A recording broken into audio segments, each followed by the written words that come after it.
Gratuity, thrift ഉൾപ്പെടെയുള്ള ആനുകൂല്യങ്ങൾ കാലങ്ങളായി നൽകി വന്നിരുന്നത് തൊഴിലാളികൾ വിരമിച്ച് 2 മാസത്തിനകമായിരുന്നു. എന്നാൽ കഴിഞ്ഞ 3 വർഷമായി തൊഴിലാളികൾക്ക് ആനുകൂല്യങ്ങൾ നൽകാതെ ദിനേശ് കേന്ദ്ര സംഘം അധികൃതർ വഞ്ചിക്കുകയാണെന്ന് ആരോപിച്ചാണ് തൊഴിലാളി സംഘടനകൾ ദിനേശ് ചെറുവത്തൂർ സംഘം ഓഫീസിലേക്ക് മാർച്ച് നടത്തിയത്. ചെറുവത്തൂർ ബസ് സ്റ്റാൻഡ് പരിസരത്ത് നിന്നാരംഭിച്ച മാർച്ചിൽ സ്ത്രീകൾ ഉൾപ്പെടെ 200-ൽ പരം തൊഴിലാളികൾ പങ്കെടുത്തു.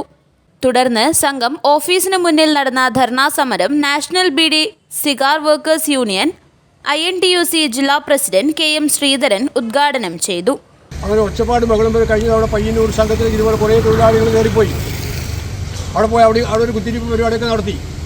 അത് കഴിഞ്ഞപ്പോൾ അവിടെ കുറേ നേതാക്കന്മാരിൽ ഇടപെട്ടുകൊണ്ട് നമുക്ക് പരിഹരിക്കാം. കാരണം അവിടെ ഒരു ഒറ്റ ആൾക്കാർ മാത്രമേ ഇല്ലല്ലോ. അതുകൊണ്ട് എല്ലാവരും കൂടി പറഞ്ഞിട്ട് അവിടെ സവാലും പിണറായി സംഘത്തിലേക്ക് പോയി. പിണറായി സംഘത്തിൽ ഒരുപാട് തൊഴിലാളികൾ പോയപ്പോൾ അവിടെ ഭയങ്കര ബഹളമായപ്പോൾ ഈ സ്ഥാപനത്തിൻ്റെ ചെയർമാൻ തന്നെ യാദൃശ്ചികമായി അവിടെ എത്തി അവരുടെ കാര്യങ്ങളെല്ലാം ബോധ്യപ്പെടും. പക്ഷേ ഒന്നിനും ശരിയായിട്ടില്ല.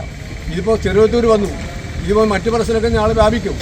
എല്ലാ സ്ഥലങ്ങളിലും ഇതുപോലെ തൊഴിലാളികൾ സമരവും മുന്നോട്ട് പോകുമ്പോൾ ഇന്ന് ശരിയാക്കാം നാളെ ശരിയാക്കാം എന്ന് പറഞ്ഞുകൊണ്ട് പോകുമ്പോൾ ഇതിൻ്റെല്ലാം നേതൃത്വം കൊടുക്കുന്നത് ഏത് സംഘടനയും അതിൽപ്പെട്ട രാഷ്ട്രീയ കക്ഷികളും അതുപോലെ തന്നെ മറ്റ് സംവിധാനങ്ങളൊക്കെയാണ് എന്നുള്ള കാര്യം നമ്മൾ മനസ്സിലാക്കണം.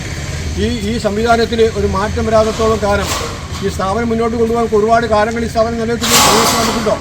എല്ലാം 1-2 വർഷം കൊണ്ട് ദിനേശ് ബീഡി എന്ന് പറയുന്ന സ്ഥാപനം തന്നെ ഇല്ലാതെ പോകുമ്പോൾ പോവാണ്. എല്ലാവരും പെൻഷൻ പറ്റി പിരിഞ്ഞു പോകും. അത്ര കുറച്ച് ആളുകൾ മാത്രമേ ഇപ്പോൾ ജോലി ചെയ്തവരുള്ളൂ. ഇപ്പോൾ പുതിയ തൊഴിലാളികൾ എടുത്തിട്ട് ഈ സ്ഥാപനം മുന്നോട്ട് ഈ തൊഴിലാളിക്ക് ബാധ്യതയുണ്ടോ? ഇപ്പോൾ മറ്റ് പല വൈവിധ്യവൽക്കരണ പരിപാടികൾ മുന്നോട്ട് പോയി അതിനകത്ത് ഒരുപാട് സാമ്പത്തിക നഷ്ടം വന്നിട്ടുണ്ട്. കഴിഞ്ഞ കാലങ്ങളിൽ ബീഡി തൊഴിലാളിയെ സംബന്ധിച്ച് ബീഡി ഉത്പാദനവുമായി ബന്ധപ്പെട്ട് സാമ്പത്തിക നഷ്ടമില്ല എന്നാണ് പറഞ്ഞത്. K ശശിധരൻ അധ്യക്ഷത വഹിച്ചു. BD മസ്ദൂർ സഭ HMS ജില്ലാ സെക്രട്ടറി KV രാമചന്ദ്രൻ, BMS ജില്ലാ secretary KV Babu, KV Sasi, NC Raju, K Raveendran എന്നിവർ പ്രസംഗിച്ചു.